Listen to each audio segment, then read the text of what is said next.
할렐루야. 우리의 찬양의 제목 되신 하나님 아버지, 이 시간 주님의 이름을 놓고 우리 성도들이 함께 모여 주님의 높고 높으신 영광을 함께 찬양하며 예배하길 원합니다. 이 자리에 성령으로 함께 하셔서 지혜와 계시형을 더하여 주시고, 더하여 그렇게 허락된 그 지혜와 계시로서 주님의 말씀을 밝히 이해하게 하시고 주님의 영광만을 찬양하는 귀한 예배 될 수 있도록 주님 도우시고 인도하여 주시옵소서. 모든 것 감사드리며 예수 그리스도의 이름으로 간절히 기도드렸습니다. 아멘. 오늘 본문 말씀은 로마서 12장 1절에서 2절 말씀 드리겠습니다. 로마서 12장 1절에서 2절 말씀 제가 대독하도록 하겠습니다. 1절. 그러므로 형제들아, 내가 하나님의 모든 자비하심으로 너희를 권하노니 너희의 몸을 하나님이 기뻐하시는 거룩한 산 제물로 드리라. 이는 너희가 드릴 영적 예배니라. 너희는 이 세대를 본받지 말고 오직 마음을 새롭게 함으로 변화를 받아 하나님의 선하시고 기뻐하시고 온전하신 뜻이 무엇인지를 구별하도록 하라. 할렐루야. 한 주간 주 안에서 평안하셨습니까? 이렇게 이제 한국에서 그래도 하늘길이 조금씩 열리는 것 같아요. 그래서 조금 경계가 허물어지고 있어서 마음은 좋은데 또 아직 코로나는 아직 현존하고 있으니까 건강 유의 잘 하셔서 앞으로도 이렇게 건강한 모습으로 계속 만남이 유지됐으면 좋겠습니다. 로마서 12장 오늘 본문 말씀은 함께 읽어보셔서 아시다시피 그 분량이 그렇게 길지가 않습니다. 하지만 이 구절의 바운더리, 이 구절이 포용하고 있는 그 영역은 로마서 1장부터 12장 전체를 아우를 만큼 방대한 영역을 가지고 있습니다. 오늘 본문의 첫 구절 1절만 함께 보시겠습니다. 그러므로 형제들아, 방금 보신 그 구절의 서두, 그러므로 이 단어가 바로 오늘 본문이 12장 이전의 모든 내용들을 포용하고 있음을 이렇게 증거하고 있는 단어입니다. 이를 대신해서 therefore, 따라서 라고 해석하셔도 좋을 것 같습니다. 원어에서는 이 그러므로 라는 단어에 헬라어 운이라는 단어를 사용하였는데 성경은 이 운이라는 단어를 다른 구절에서 사용할 때 그런 즉 내가 만일 그렇게 한다면 이라고도 해석하고 있습니다. 한마디로 오늘 본문 구절을 함께 교제하기 위해서는 11장, 이 12장 이하의 전체 내용을 좀 선행할 필요가 있다는 것이겠죠. 로마서라는 이 서신은 그 편지의 내용 자체에서 많은 교리와 이론이 파생되어질 만큼 어마어마한 깊이를 가지고 있는 성경입니다. 그러나 그 방대한 분량을 젖은 행주 짜내듯이 꽉 그 로마서를 짜내야 된다면 그 안에는 하나님의 복음과 하나님의 전적인 은혜, 이렇게 두 진리가 남겨질 것입니다. 로마서는 결국 하나님의 전적인 은혜와 하나님의 복음을 이야기하고 있다는 것입니다. 그러므로 오늘 12장 본문 말씀을 보실 때는 이 커다란 두 진리를 염두에 두시고 베이스에 두시고 읽어 나가셔야 할 필요가 있습니다. 이에 대해서는 이전에 이미 여러 차례의 설교를 통해서 함께 교제를 나눴기 때문에 더 깊게 다루지는 않고 저 부분들을 바로 적용해서 한번 오늘 본문을 보시겠습니다. 먼저 1절을 다시 보시겠습니다. 우선 1절에 나온 단어들을 몇 가지 좀 정리해 보겠습니다. 몸과 산 제물, 영적 예배. 여기에 나온 너희의 몸, 이 몸은 무엇을 의미하는 것일까요? 소마. 원문에서는 오늘 본문에 나온 너희의 몸, 이 몸에 소마라는 단어를 사용하였는데 이 소마의 몸은 이전에 함께 배웠던 사르크스, 죄된 습성, 그 이 육체, 드러나 있는 이 살가죽만을 이야기하는 것이 아닙니다. 오늘 본문에 나온 너희의 몸, 저 소마의 몸은 이 신체뿐만이 아니라 우리 인간이 가지고 있는 모든 부분, 이 지정의를 포함한 모든 부분의 나, 전 인격적인 나의 삶의 모든 영역을 의미하는 것입니다.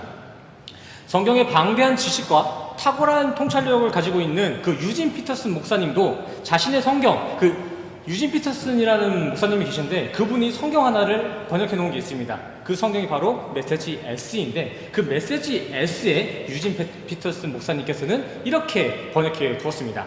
1절, 당신이 하고 있는 자고, 먹고, 일하고 노는 그 모든 삶을 하나님께 헌물로 드리십시오. 이 메시지 S를 적용하여 오늘 본문 1절의 내용을 정리해보면 오늘 본문의 바울은 우리에게 이렇게 이야기하고 있는 것입니다. 당신에게 로마서 1장부터 12장까지에 기록된 하나님의 은혜와 복음에 대한 깨달음이 정말 있다면은 이제 당신은 당신의 전인격적인 몸, 당신의 모든 일상을 거룩한 산제물로 드려야 합니다. 아멘.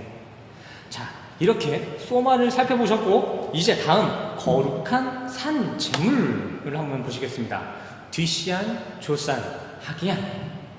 원어를 단순하게 직역해보자면은 신성하고 순결한 성도와 같은 생기 있는 희생제물을 뜻하는 것입니다. 오늘 본문의 바울은 우리 성도들에게 우리의 모든 일상을 하나님이 기뻐하시는 신성하고 순결한 살아있는 제물로 드리라 라고 이야기하고 있는 것입니다. 하지만 여기서 조금 아이러니한 부분은 9절에서 나온 뒤시안, 이 제물이라는 것은 그 자체가 희생 제물, 죽은 짐승들로 드리는 그 제물을 뜻하는 것입니다. 근데 여기서는 산 제물, 그 죽은 제물을 산제물, 생기가 있는 제물로 드리라 라고 이야기하고 있어요. 단순히 문자적으로만 보기에는 이해하기가 조금 난해한 부분이에요. 살아 움직이는 죽은 제물? 좀비? 뭐 이렇게도 들릴 수도 있겠죠. 이에 대한 해답이 갈라디아서 2장 20절에 나와 있습니다. 2장 20절은 함께 읽겠습니다. 저를 따라주세요. 20절. 내가 그리스도와 함께 십자가에 못 박혔나니 그런즉 이제는 내가 산 것이 아니요 오직 내 안에 그리스도께서 사시는 것이라. 이제 내가 육체 가운데 사는 것은 나를 사랑하사 나를 위하여 자기 자신을 버리신 하나님의 아들을 믿는 믿음 안에서 사는 것이라. 아멘. 이에 이어서 로마서 6장 4절도 한번 보실게요. 이건 제가 대독하겠습니다. 눈으로 따라주세요. 그러므로 우리가 그의 죽으심과 합하여 침례를 받음으로 그와 함께 장사되었나니 죽었나니 이는 하나님의 영광으로 말미암아 그리스도를 죽은 자 가운데서 살리심과 같이 우리로 또한 새 생명 가운데 행하게 하려 함이라. 아멘. 나의 육체의 정욕대로 사륵스, 죄된 습성의 관성대로 살았던 나, 성공으로 둔갑한 사탄에게 끌려다니던 이전의 나, 그 이전의 나는 모두 죽어버리고 나의 전인격적인 삶, 나의 지정의에 주님을 모시고 그 그리스도를 믿는 그 믿음 안에서 새 생명으로 부활한 나, 그 주님과 연합되어 다시 새 생명으로 살아난 새로운 피조물들의 일상, 그 믿음의 일상, 새 생명의 일상이 바로 오늘 본문에 나와 있는 뒤시안, 조산, 산 제물입니다. 그리고 그렇게 나의 믿음의 일상으로 주님의 기쁨이 되는 것, 그것이 바로 영적 예배입니다. 영적 예배. 히브리서 13장을 한번 집에 돌아가셔서 한번 읽어보시길 바랍니다. 히브리서 13장이요. 그러나 너무나 안타까운 사실 하나는 되게 많은 사람들은 이 예배라는 것을 주일낮 11시에 모이는 이 1시간의 모임, 이 제한되어진 종교 형식으로만 인지하고 있다는 것입니다. 하지만 성경은 예배의 의미를 그렇게 소극적으로 좁게 정의하고 있지 않습니다. 예수님께서는 복음서를 통해서 수가성의 여인, 그 수가성 여인, 우물가의 여인, 그 이야기를 통해서 예배라는 것은 세겜의 그리심산이나 예루살렘의 시온산과 같은 어느 특정한 장소에서만 이루어지는 것이 아니라 주님의 영, 그 성령과 말씀의 진리만 있다면 어디서든 예배가 이루어질 것이다 라고 말씀하셨고, 사도 바울 선생님 또한 오늘 본문을 통해 예배는 어느 한날 특정 시간으로 한정짓지 않고 우리의 전인격적인 몸으로 주님의 믿음 안에 살아가는 우리의 일상, 그 믿음의 일상으로 주님을 기쁘게 하는 것, 그것이 진정 합당한 예배, 영적 예배다라고 기록하고 있습니다. 하나님의 긍휼로 전달된 그 그리스도의 복음, 우리의 죄된 삶을 천국으로 구출해 주신 하나님의 전적인 은혜가 정말 우리 성도님들께 주어져 있다면 그러한 우리 천국의 성도님들에게는 시공을 초월한 자신의 온 삶으로 각자에게 주어진 일상의 은사들로 주님을 기쁘시게 하는 일상의 예배가 흘러 넘치게 된다는 것입니다. 여기서 저는 우리 성도님들과 질문 한 가지 나눠보길 원합니다. 우리 성도님들은 현재 이러한 산 제물의 삶을 살고 계신가요? 정말 성도님들의 몸, 이 소마, 전 인격이 성령과 진리가 동행되어진 그 영적 예배가 되어지고 있나요? 여기에 아멘이시라면은 하나님께서 로마서를 통해 보여주신 그 은혜, 그 언약과 그 사랑, 그 구원, 그 모든 것들은 우리 성도님들의 것이 맞는 것입니다. 하지만 이와 반대로 우리에게 주어진 일주일에 하루 1시간에만 주님을 찾고 기도하는 썬데이 크리스찬의 모습이 우리의 실상이라면 우리는 성경이 요구하고 있는 온전한 예배, 영적 예배를 드리고 있다고 할 수가 없습니다.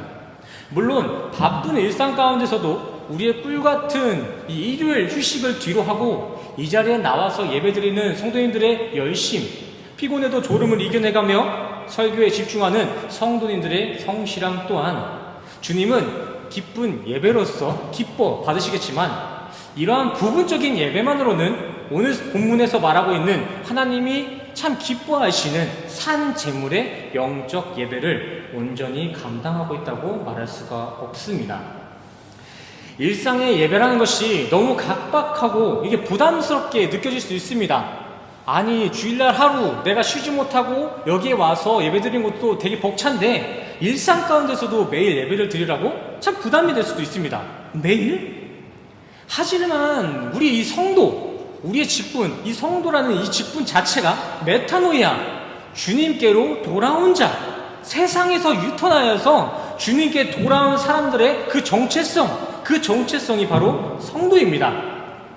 카톨릭이 말하는 세인트 폴, 세인트 베드로, 그러한 성인들만 성도가 아니라 세상이 아닌 주님께로 돌아온 우리 성도님들이 다 세인트예요. 성도입니다.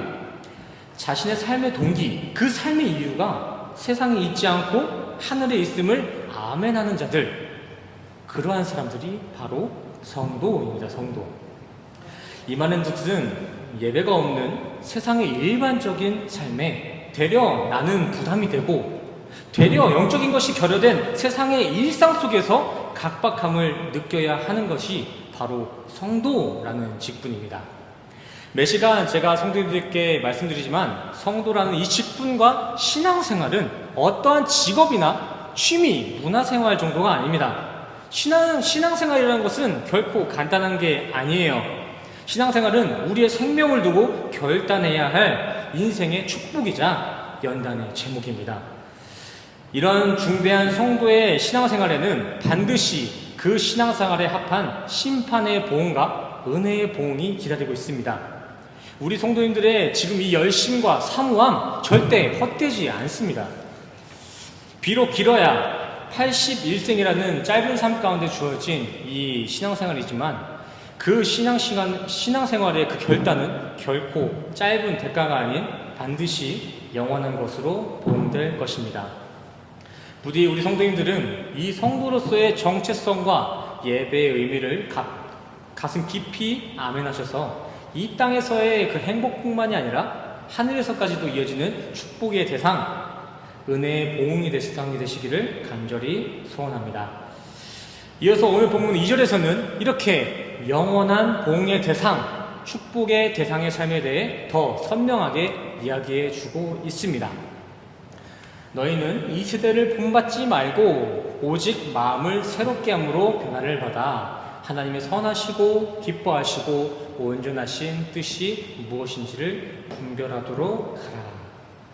위의 말씀과 같이 이 세대를 본받지 아니하고 새로운 변화된 마음으로 하나님의 뜻을 분별하는 것이 하나님이 기뻐하시는 산 제물의 영적 예배입니다. 근데 여기서 이 세대를 본받지 않는다라는 것은 무엇을 의미하고 있는 것일까요? 아이온.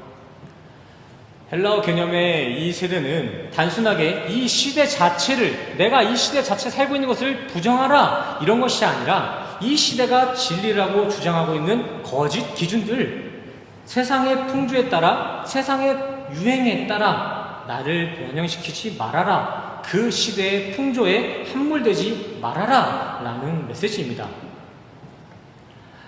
지나온 인간의 역사를 돌이켜보면 우리가 이제껏 주장했던 모든 세상의 기준들은 발표될 그 당대에는 너무나 절대적인 진리로 여겨졌습니다. 하지만 그러한 절대적인 진리로 영원할 것 같았던 세상의 많은 기준들과 이론들, 문명들은 과학의 발전에 따라 구닥다리 유사과학이나 망상이 되기도 하고 시대의 흐름에 따라 한순간에 궤변으로 전락하는 경우가 다반사입니다. 예를 들어서 지구 평면설이나 천동설과 같은 그런 주장들, 지금이야말로 말도 안 되는 비상식적인 주장이라고 여겨지고 있지만 당시 지평설과 이 천동설이 처음 주장되었을 때는 당대엔 절대 진리로서의 자리를 차지하고 있었고, 이를 변론하는 이들, 그건 틀렸다고 변론하는 이들은 그 누가 되었든 사형에 처해질 만큼 그 주장들은 어마어마한 권세를 가지고 있었습니다. 당시 지동설로 천동설을 변론한 코페르니쿠스도 이때 온갖 협박을 받았다고 해요. 사형을 당할 수도 있었어요. 우리가 잘 알고 있는 종교개혁자 마틴 루터도 이 코페르니쿠스의 반대편에 서서 이 지동설을 주장했죠. 그러나 현재 21세기에 들어선 우리의 현대 문명 가운데 이 천동설이 들어설 자리가 남아있는가요? 세상의 풍조, 세상이 말하는 절대 진리는 이렇게 말로만, 무늬만 절대적인 거지 그의 실상은 시대의 발전과 유행에 따라 한순간에 태물로 변해버리기도 하는 불완전한 것들입니다. 구약 때부터 이러한 세상의 것들은 이미 멸할 것으로 이렇게 구별되어 있었어요. 근래에 주식이 한참 유행이었죠. 지금도 좀 그런 것 같은데 뭐 비트코인이다, 뭐 도지코인이다 한참 많이 핫했던 것 같아요. 근데 그 핫했던 주식 시장들 대부분이 지금 어떻게 됐습니까? 뭐 도지코인? 그거는 뭐 휴지 조각이 됐더라고요. 그러나 인간은 한순간에 휴지 조각이 될 수도 있는 그러한 불안전한 것에 자신의 목숨을 겁니다. 요즘 사람들 보면 쉬지도 않고 먹지도 않고 뭐 자신의 목숨을 갉아먹어서 가면서까지 돈을 벌기에 중독되어 있습니다. 근데 그러한 목숨보다 아끼는 돈을 어떠한 곳에 전재산 베팅한다? 그것은 그 대상에 자신의 목숨을 기꺼이 바치겠다는 것입니다. 사람들은 이렇게 하루아침, 아니 단 몇 초, 몇 시간 만에 휴지 조각이 될 수 있는 가냘픈 세상의 썩은 동아줄에 자신의 목숨을 베팅하고 있습니다. 뭐 주식뿐만이 아니라 세상이 말하는 성공의 기준, 잘 나가는 사업가, 유명한 셀럽들의 모습을 동경하며 자신의 삶을 베팅하고 있다면 그 또한도 썩은 동아줄에 목숨을 맡긴 것과 같은 것입니다. 오늘 본문은 우리에게 바로 이러한 썩은 동아줄에 자신의 목숨을 걸지 말아라. 언제든 바뀔 수 있는 세상의 기준에 너희 자신들을 변형시키지 말아라. 꾸겨넣지 말아라. 라고 메시지하고 있는 것입니다. 성경이 이러한 시대의 유행에 따라가지 말라고 하는 이유, 그 분명한 이유 한 가지 더 있죠. 그것이 무엇일까요? 이 시대를 따라갈 필요가 없는 것.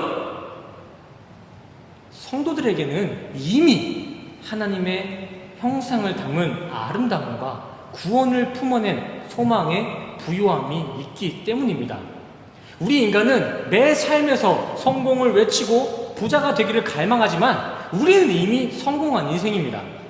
성도에게 주어진 이러한 부요와 아름다움을 모르고 그저 돈 많은 부자가 되고자 하는 욕망엔 결코 만족, 이 자족과 선함이란 게 나올 수가 없습니다. 그저 돈 많은 부자가 되길 원하는 이들의 목적 끝에는 만족이 아니라 경쟁이 존재되어 있기 때문입니다. 이러한 이들은 내가 얼마큼 부유하냐, 내가 얼마큼 가지고 있냐, 내가 얼마큼 하나님께 받았냐가 그 부의 기준이 아니라 내가 얼마나 저 사람보다 더 부유한지, 누가 얼마나 나보다 더 풍요로운지가 부유함의 기준을 두기 때문에 절대 만족이 될 수가 없는 것입니다.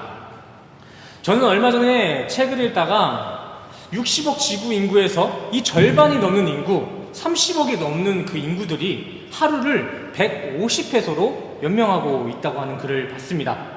한 끼 150회소 정도가 아니라 하루 한 2.5달러라고 하거든요. 한 3, 4천 원으로 하루에 의식주를 해결하는 사람들이 60억 지구에서 30억이 넘는다는 거예요. 여기 이 자리 가운데 자신의 의식주 먹고 자고 마시고 이러는데 하루 150회서도 못 쓰는 이웃이 계신가요? 실제 그러한 환경에서 도움을 필요하는 경우도 분명히 있을 수 있습니다. 하지만 대부분의 우리의 이웃들은 인구 절반이 겪는 그 경제활동에 150회서도 하루에 못 쓰는 그들에게 연민을 느낄 만큼 풍요로운 삶을 살고 있습니다. 하지만 우리들의 실상은 어떻습니까? 매일 돈에 허덕입니다. 매일 돈에 허덕여요. 건물이 있어도 허덕이고요. 두 채가 있어도 허덕이고요. 세 채가 있어도 허덕입니다. 세 채를 넘어 아이들에게 물려줄 집까지 준비가 되어 있어도 허덕입니다. 항상 부족하대요. 이게 왜 그렇다고요?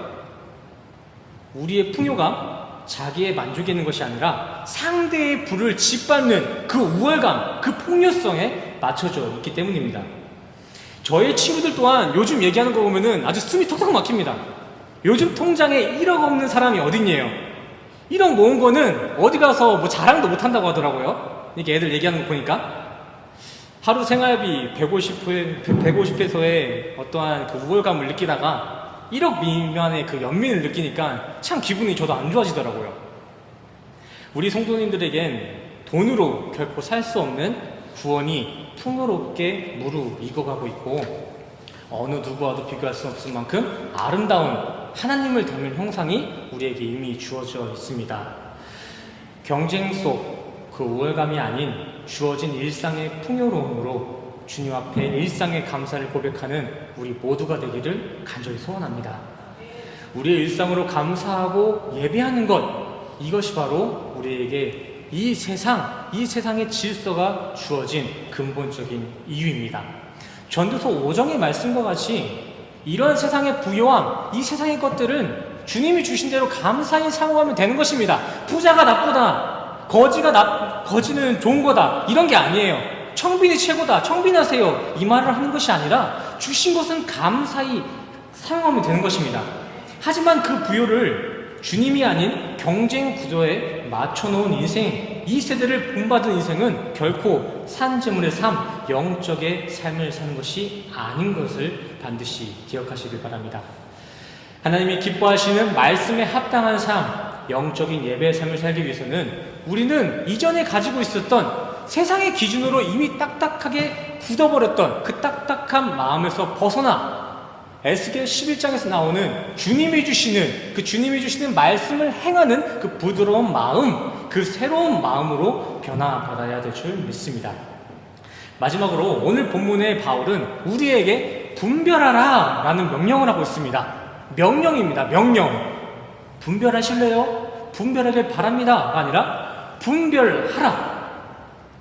표피적인 의미에는 세상의 것과 영적인 것들, 이렇게 그 둘을 구별하여 삶을 살아라 라고 단순하게 해석될 수도 있지만, 이 도키마조, 분별하라 라는 원어적인 의미에는 입증하다, 인정하다, 연단하다, 훈련하다 라는 의미를 가지고 있습니다. 예시로 참조구 에베소서 5장을 보시면 주를 기쁘시게 하는 것이 무엇인가를 시험하여 보라 라는 구절이 있는데, 이때 시험하여 보라 라고 했을 때 사용된 원어가 바로 도키마조, 분별하라 와 똑같은 원어입니다. 이렇게 하나님의 온전하신 뜻을 나의 삶으로 인정하는 것, 하나님의 뜻을 위해 연단받고 훈련받는 것을 일상의 기쁨으로 여기며 살아가는 것이 진정 거룩한 산 제물의 성도, 영적 예배를 드리는 성도의 새로운 삶의 모습인 줄 믿습니다. 오늘 말씀을 좀 마무리하려고 합니다. 성경이 말하는 은혜와 구원을 받은 우리 성도님들의 삶에는 하나님을 기쁘시게 하는 거룩한 산 제물의 영적 예배가 흘러나올 수밖에 없습니다. 우리가 하나님을 기쁘게 하기 위해서 영적 예배를 만들어내는 것이 아니라, 우리가 정말 우리 일상이 하나님이 기뻐하시는 삶이 된다면 그 삶 자체에 영적인 예배가 흘러나온다는 것입니다. 그리고 우리 성도에겐 그 거룩한 산제물의 예배가 주님의 성령과 진리로 우리의 삶에 깊이 침투되어서 인간의 그 시공을 초월한 모든 우리의 일상 가운데에서 매일과 같이 실제로 일어날 것입니다. 단순히 바울이 외치고 있는 그 허공의 언이 아닙니다. 이 말씀은 우리의 말씀이에요. 우리의 삶 가운데 나타날 분명한 증거라고요. 그러나 이러한 삶 가운데서도 세상의 유행, 그 세상의 기준들은 언제나 우리의 빈틈을 날카롭게 노리고 있음을 기억하시길 바랍니다. 사탄은 절대 우리의 삶 가운데 나타났을 때 괴물의 가죽을 쓰고 우리를 협박하지 않습니다. 무서운 목소리로 꿈에 나타나지 않아요. 분명 사탄의 세력은 세상보다 더 진짜 합리적인 모습으로, 세상에서 어느 무엇보다 더 선한 것으로 둔갑하여 우리 믿는 이들에게 다가올 것입니다. 영성을 꿈꾸는 우리 성도님들은 항상 말씀에 깨어 계셔서 세상을 단단히 구별하고 영적인 예배에는 새로운 마음, 부드러운 마음으로 말씀을 사모하고 교회를 세워가는 우리 모두가 되시기를 간절히 소원합니다. 이러한 부드러운 마음의 성도님들의 일상이 바로 주님의 기쁨, 그 기쁨 자체가 될 줄 믿습니다. 아멘이십니까? 아멘. 오늘 설교는 이렇게 마쳤고요. 오늘 우리에게 주신 이 말씀의 감동과 한 주간 가지고 있었던 그 기도의 제목을 가지고 함께 기도하길 원합니다. 먼저 기도에 앞서서 우리 일상이라는 찬양을 함께 찬양하고 우리가 가지고 있는 기도 제목을 주님 앞에 내려놓도록 하겠습니다. 먼저 일상 찬양 함께 찬양하시겠습니다.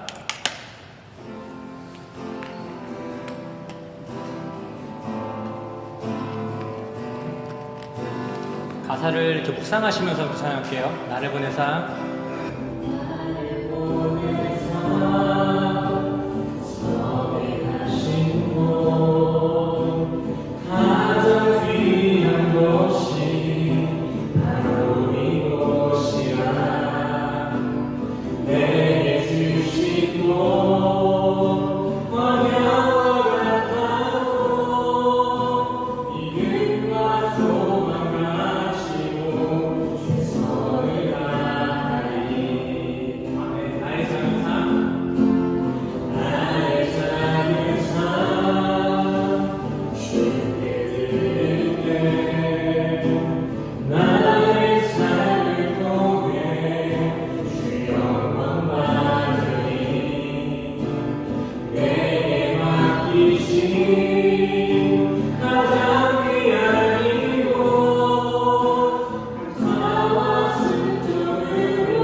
계신 이곳 나를 부르신 곳에 하나님의 나라가 이뤄지길 원합니다. 나의 일상을 통해 하나님께 영광을, 나의 일상을 통해 생명의 복음을 내게 맡기신 이곳 나를 부르신 곳에 하나님의 나라가 이루어지길 원합니다. 하나님의 나라가 이루어지길 원합니다. 기도하시겠습니다. 우리의 참 기쁨 되시는 주님, 아버지께서 허락하신 이 일상으로 주님 앞에 영광 돌리는 산 제물의 삶, 영적 예배의 삶을 살길 간절히 소원합니다. 우리에게 주님의 지혜를 더하여 주셔서 우리가 이 세상을 살아가는데 이 불완전한 세대와 악한 세대의 풍조를 본받지 않게 하시고 오직 주님의 선하심과 기뻐하심이 무엇인지를 분별하는 하나님의 세대를 본받게 하여 주시옵소서. 성도로서 오직 주님만을 닮아가길 간절히 원합니다. 우리는 연약하오니 강하신 주님께서 우리의 삶에 악한 것이 틈타지 않도록 말씀으로 성령으로 우리의 일상을 지켜주시옵소서. 또한 이 시간 우리에게 주신 일상의 은혜에 감사하여 물질로 봉헌하는 이들이 있습니다. 이들의 봉헌과 일상을 기뻐 받아 주시옵소서. 한 주간을 다시 살아갑니다. 세상의 풍조를 따르지 않고 오직 주님만을 본받는 하나님 세대의 성도의 삶을 살아갈 수 있도록 하나님 친히 도우시고 인도하여 주시옵소서. 우리의 모든 삶을 함께 하실 주님의 은혜에 감사드리며 예수 그리스도의 이름으로 간절히 기도드렸습니다. 아멘. 우리 이 시간 다 같이 일어나셔서 함께 축도하시겠습니다.